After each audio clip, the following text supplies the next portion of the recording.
बच्चों, अगर कोई अल्लाह के कुछ हुक्म माने और कुछ छोड़ दे, क्या ये सही होगा? नहीं सर, अल्लाह के सब हुक्म मानने चाहेंगे। अल्लाह फरमाता है, फिर तुम एक दूसरे को कितल करने लगे। अपने लोगों को भी? जी हाँ, वो आपस में लड़ने लगे थे।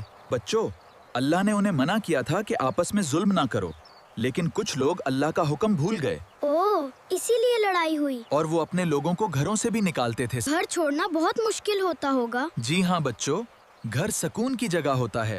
अल्लाह फरमाता है, वो जुल्म और गुनाह में एक दूसरे की मदद करते थे। गलत काम में साथ देना भी गुनाह है। बिल्कुल, मुसलमान जुल्म में साथ नहीं देता। फिर जब वो कैदी बनते हाँ, तो उन्हें छड़ाने की कोशिश करते।